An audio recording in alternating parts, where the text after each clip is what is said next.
국토교통부가 BMW 차량의 잇단 화재 사건을 계기로 리콜 제도를 강화하기로 했습니다.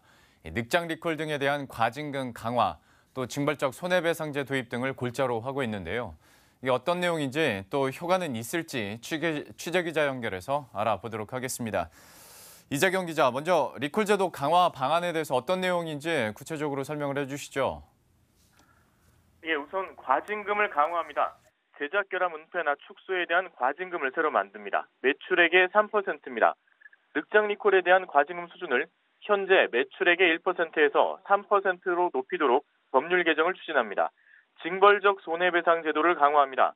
제조물 책임법상 생명과 신체만 규정하고 손해배상액은 3배까지만 규정하고 있는데 여기에 재산에 대해 손해도 포함해서 손해액의 5배 이상을 배상하도록 추진합니다.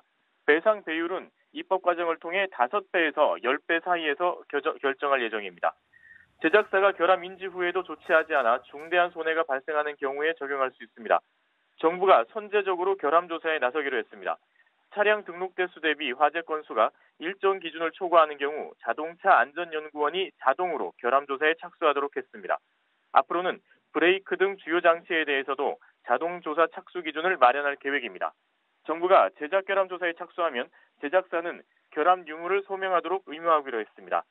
자료를 제출하지 않거나 늑장 제출하면 과태료를 건당 300만 원부터 1,000만 원까지 부과할 방침입니다.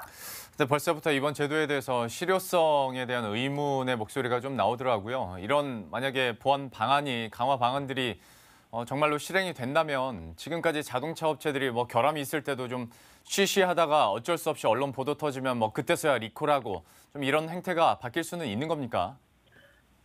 네, 과징금 규모가 해당 업체에 부담이 되면 법 위반에 대한 억지 효과가 있다고 보는데요. 이번 조치가 그렇다고 보기는 어려울 수도 있을 것 같습니다.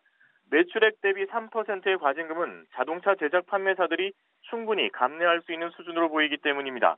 현대차와 기아차의 경우 지난해까지 과거 3년간 매출액 대비 영업이익 비율이 최고 9.6%에 달했습니다.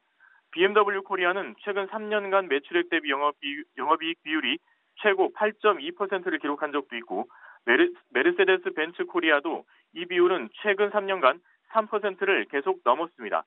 과징금이 해당 차종의 매출액만을 기준으로 삼는 점을 고려하면 업체가 과징금으로 부담해야 하는 비중은 훨씬 더 줄어들게 됩니다.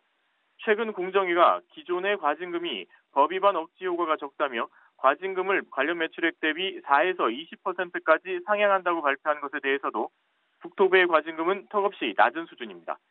김경욱 국토부 교통물류실장은 이에 대해서 현재 공정거래법을 참조해 3%로 결정했으며 매출액 대비 3%면 업체가 부담을 느낄 수준으로 판단했다. 해외 사례는 검토하지 않았다고 설명했습니다. 5배의 징벌적 손해배상제도 역시 소비자가 활용하기는 쉽지 않습니다. 제작사가 결함을 인지한 후에도 조치하지 않은 경우에 한정되기 때문에 제작사가 결함을 몰랐다고 하거나 최소한의 조치를 했다고 주장하면 법원에서 소비자가 이기기는 어렵기 때문입니다. 이에 대해 김경욱 실장은 소비자가 제작사의 고의성을 입증하기 힘든 경우엔 자동차 안전연구원에 의뢰하면 조사하도록 할 것이라며 자동차 안전연구원의 인력과 조직을 강화할 것이라고 말했습니다. 머니투데이 방송 이재경입니다.